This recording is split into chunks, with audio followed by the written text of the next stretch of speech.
நீங்க நான்வெஜ் சாப்பிடாதவங்களா? அப்ப இந்த மாரி சோயா சங்க்ஸ ட்ரை பண்ணி பாருங்க. ரொம்ப சூப்பரா இருக்கும். நீங்க நான்வெஜ் சாப்பிட்ட மாதிரியே உங்களுக்கு ஃபீலா இருக்கும். எப்படி செய்றதுன்னு பார்க்கலாமா? இதுக்கு ஒரு பவுல்ல 1 ஸ்பூன் மிளகாத்தூள், 1 ஸ்பூன் தயிர், 1 ஸ்பூன் சிக்கன் மசாலா, குழம்பு மசாலா இருக்கு இல்லையா? அது, 1 ஸ்பூன் இஞ்சி பூண்டு பேஸ்ட்டு, 1/4 டீஸ்பூன் மஞ்சள் தூள், ஒரு கைப்பிடி அளவு கொத்தமல்லி, ஒரு 7, 8 முந்திரி, ஒரு கைப்பிடி அளவு வேர்க்கடலை நல்லா தண்ணி ஊத்தி ஃபைன் பேஸ்ட்டா அரைச்சு எடுத்துக்கோங்க. இப்போ இதில் கொஞ்சமா ஆயில் சேர்த்து, உப்பு சேர்த்து நல்லா மிக்ஸ் பண்ணி வச்சுக்கோங்க.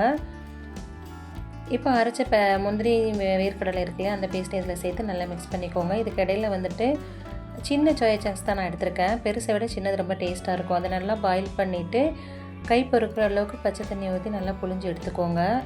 இப்போ புளியாமல் சேர்த்துக்கிட்டிங்கன்னா ரொம்ப தண்ணி விட்டுரும், அதனால தான். இப்போ நல்லா எல்லாத்தையும் மிக்ஸ் பண்ணி வச்சுக்கோங்க. இப்போ ஒரு கடாயில் கொஞ்சமாக குக்கிங் ஆயில் சேர்த்துக்கலாம். பொடியாக சாப் பண்ண பூண்டு சேர்த்துக்கலாம். கொஞ்சமாக கருவேப்பிலை, காஞ்ச மிளகா 2 காஞ்ச மிளகா சேர்த்துக்கோங்க. இவ்வளோ தான் இது தாளிக்கிறதுக்கு. இப்போ நல்லா பொரிஞ்சு வந்ததுக்கப்புறம் நம்ம மிக்ஸ் பண்ணி வச்சுருக்கோம் இல்லையா அந்த சோயா சங்க்ஸை, அதை வந்துட்டு நம்ம சேர்த்துக்கலாம். நல்லா அந்த எண்ணெயில் அந்த பூண்டு, காஞ்ச மிளகா, கருவேப்பிலையெல்லாம் சேர்க்கும்போது அவ்வளோ ஒரு வாசனையாக இருக்கும். இப்போ நம்ம மிக்ஸ் பண்ணி வச்சுருக்கிற அந்த சோயா சங்க்ஸை வந்துட்டு சேர்த்துட்டு அதே பவுலில் வந்துட்டு ஒரு 1/2 டம்ளர் தண்ணி சேர்த்து நல்லா மூடி போட்டு மிக்ஸ் பண்ணி வச்சுக்கோங்க. நல்லா வெந்து வந்துடும்.